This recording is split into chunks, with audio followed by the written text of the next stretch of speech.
Bagger from Nalpur मध्यबिन्दुमा Basantapur शीर्षक Thakuri blogs मेरो विदेशमा बस्ने दाजुभाइ दिदीबहिनीहरू तपाईँ आरामै सन्चै हुनुहुन्छ होला। म पनि आरामै सन्चै छु। हजुर आज चाहिँ म ल्याङ्ग्वेज क्लास पढेर अनि टक्क लाएर दिपेशसँग घर जान निक्लेको थिएँ। हामी चाहिँ बिहान आउँदा आउँदा चाहिँ त्यहाँ एक्सिडेन्ट भएर रहेछ अमरसार र चोरमाराको जङ्गलको बिचतिरै। अनि दुईजना मान्छे चाहिँ अन द स्पोट डेथ भयो रहेछ डेथ। अनि त्यसपछि एउटा चाहिँ घाइते भएको रहेछ। अब हामी चाहिँ के रहेछ कसो रहेछ बुझ्न जान लागेको छौँ। अब डाइरेक्ट अब माथिबाट नआएको भए जुगीपानीबाट नआएको भए चाहिँ हामी डाइरेक्ट भेट्न पाउँथ्यो होला त्यहाँनिर त्यस्तो भएको ठाउँमा। अब बिहानै भइरहेको रहेछ अनि हामी फेरि यता क्लास आयौँ। अनि यसलाई मैले भन्नु ल जाम त एकचोटि हेरौँ हिँडौँ के भयो रहेछ कसो भयो रहेछ। अनि न्युजहरू पनि आइरहेको क्या छ्यापछ्याप के भएर यसो बुझ्नलाई जान लाग्छौँ। अब जस हेर्दै गरौँ यो के हुन्छ त्यो ठाउँमा के भएको रहेछ के कुरा के हुँदाखेरि कसरी एक्सिडेन्ट भएको रहेछ भन्ने कुरा खबर सुन्ने बित्तिकै हामी चाहिँ दिपेश र म चाहिँ पढाइसकेर लगभग जाँदैछौँ। अब हाइवे हुँदै जान्छौँ। पुलिस चेकिङ भयो भने यसो यताउता मिलाएर घुमेर भए पनि जान पर्ने हुन्छ। अब हेरौँ कस्तो भएर छ माहौल होइन सर। त्यस्तो त अब एक्सिडेन्ट हुन त भयो अब अलिकति ध्यान दिएर चलाउनु पर्छ कि यस्तो साधनहरूमा चाहिँ केही भयो होला मिसअन्डरस्ट्यान्डिङ भयो होला। अनि अन द स्पोट दुईजनाको डेथ भएको रहेछ। बिहानै यताबाट तलबाट झऱ्यो भने चाहिँ भिडियो देखाउनु पाउँथेँ। अब त्यही पनि माहौल बुझ्नु जाम के हुन्छ होइन यसो विचार गरेर जाम हेरौँ न के हुन्छ अब कसो हुन्छ। अब के भने त्यो ठाउँमा धेरै एक्सिडेन्ट भयो क्या धेरै मान्छेहरूको पनि थुप्रै थोरै एक्सिडेन्ट भयो। कसैको दाँत भाँचिने कसैको छाला लुकिने भइरहेको थियो। अब त्यसपालि कस्तो के भयो भन्ने कुरा बुझ्न जाम अब हेर्दै जाऊ। हामी चाहिँ अब डन्डा क्रस गरिसकेको छौँ। दिपेश र म गएको छौँ। अब अगाडि त्यो अर्थतन्त्र बुझाउँ होइन के भएर कसो भयो भन्ने कुरा। अब एक्सिडेन्ट भयो रहेछ भन्ने कुरा खबर पनि आइसकेको छ। न्युजहरूमा पनि छ्यापछ्यापी आइसकेको छ। दुईजना मान्छे अन द स्पोट डेथ भएको होइन। ए त्यहाँ पनि एक्सिडेन्ट भयो रहेछ यार। ए के आज एक्सिडेन्ट भयो यार। ओहो परे के हो यस्तो के देख्न पर्ने यार नेपालमा यार कति एक्सिडेन्ट भएको। ए कुत्ता नै गएको आज अलिकति दिन खराब भइसक्यो होइन सबैको दिन खराबहरू रहेछ। के गर्ने यार अब एक्सिडेन्ट भइरहेको हेरौँ अब उहाँ पनि के कसो भयो रहेछ बुझाउँ गएर जाँदैछौँ। अब गएपछि डाइरेक्ट त्यहाँ हेर्छौँ। फाइनली दाजुभाइ दिदीबहिनीहरू हामी चाहिँ चोरमाराको जङ्गल झरिसक्यौँ। अब जाम होइन के हुन्छ अर्थतन्त्र बुझौँ। खतरा घुम्टिसक्यो यहाँ चाहिँ बाटो चाहिँ अहिले राम्रो भइसकेको छ। 4 लेन बाटो बन्नको लागि चाहिँ यो बाटोहरू चाहिँ अब राम्रो हुँदैछ जस बन्दैछ। सुधारात्मक प्रक्रिया भइरहेछ राम्रो। आज चाहिँ चोरमाराको बाटो राम्रो बनिसकेको छ। चितवनसम्म जानको लागि चाहिँ अहिले 1 घन्टामा पुग्छ होला 1.5 घन्टामा पुग्छ। राम्रोसँग गयो छिटो गयो राम्रोसँग लग्यो भने 1 घन्टामा ढिलो लग्यो भने 1.5 घन्टामा। पहिला त 2-3 घन्टा लाग्छ नि जान पनि लास्टै बाटो बिग्रेर जाँदैछौँ। अब के हुन्छ हेरौँ अगाडि बजारभित्र पनि लागिसक्यौँ। जस चोरमाराको के हुन्छ अब अगाडि हेरौँ। अब लेट्स सी कहाँनिर रहेछ भन्ने कुरा बुझ्न गइरहेको छौँ।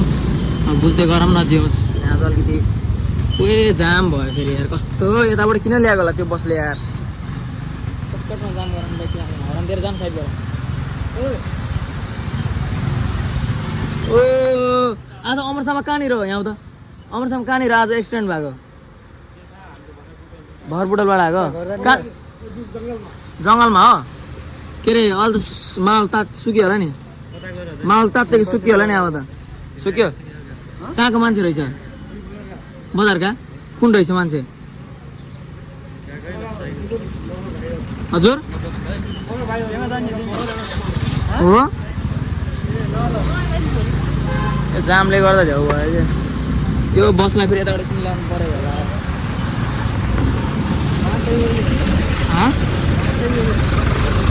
होइन के उताबाट ल्याउने हो नि त यता जाने बाटो त उता छ त यताबाट जाने बाटो पनि छ। अनि यताको बस यता आउने होइन नि त उता उता उता रान्टारबाट घुमेर यताबाट जाने हो नि त। यो त यताबाट आयो नि त यो त यता जानको लागि मात्रै गराएको हो नि त तलतिर बुटलतिर जानलाई मात्रै है। यो अन्त कुरो आज मङ्गलबार बजार हो क्या हो आज मङ्गलबार हो मङ्गलबार बजार लगाएर रहेछ।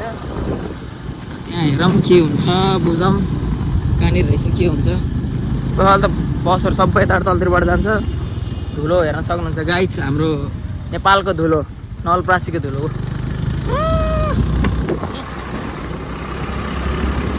के हरान गऱ्यो यो त हेलमेट लाएर धुलो धुलो लिएर गयो अहिले त मलाई धुलो खाइयो यार।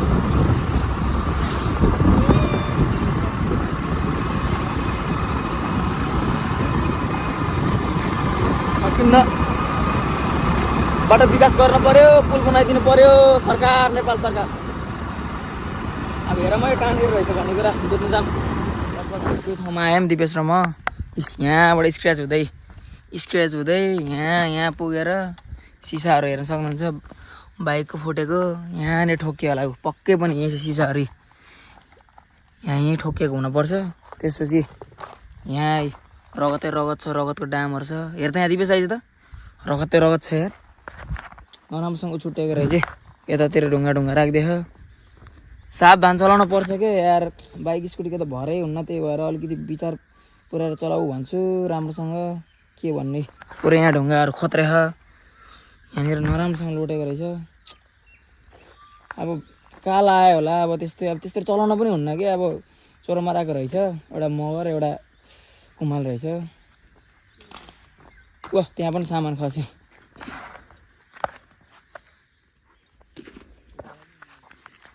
मनिष तिमी आज बल्ल आएको हो? हजुरलाई त थाहा होला नि पछाडि बस्नेलाई, थाहा होला नि हजुरलाई त यहाँ के भएको भनेर। आजै आएको? हेर नि यहाँनिर यस्तो स्क्र्याच भएर रहेछ क्या।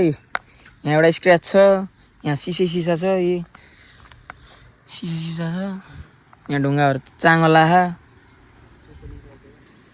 माल चाहिँ पुरै सुकी भएर रहेछ। त्यही पनि यस्तो चाहिँ भएर रहेछ।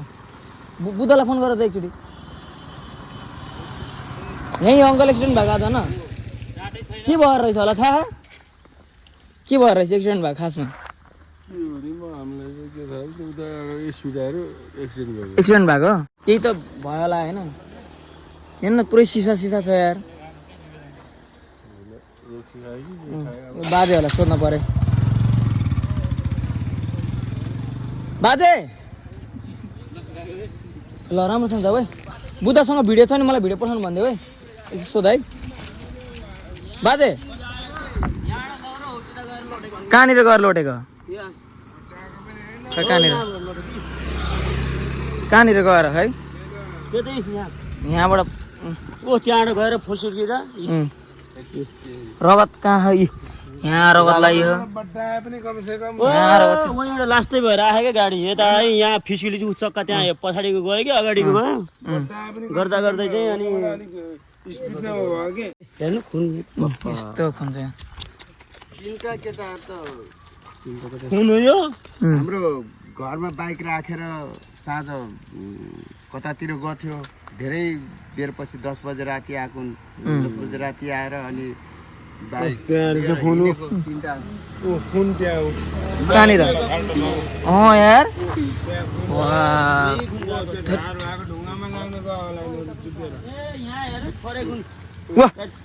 यहाँ रहेछ रगत, किरा लाहा रगतले, किरा भए ढुङ्गामा लाग्न गयो कि कहाँ कतातिरको ढुङ्गा? यतातिर त होला नि होइन? यतै होला बाबु, कुन लाग्यो? यहाँ रहेछ, यहाँ धसारिन पुगेर रगत यार।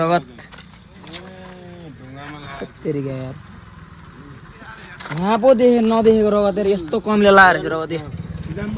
ल राम्रोसँग जानु हजुर पनि सावधानपूर्वक। ल के अनि बिचरा अब कालले निम्त्याएको भनौँ। अब राम्रो हिँड्दा पनि लोटिन्छ, कालले पनि अब उस गरेको हुनसक्छ क्या। राम्रोसँग जानुहोस् ल। धन्यवाद है हजुरले यति कुराहरू भनिदिनु भयो।